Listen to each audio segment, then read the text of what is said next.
In 1665, London was gripped by the Great Plague. People wore masks filled with herbs, believing it would protect them from the deadly air.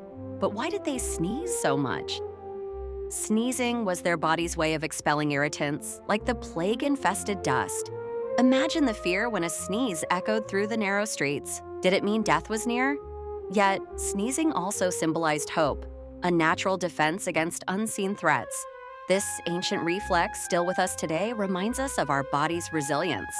Like, comment, and subscribe for more intriguing tales from history.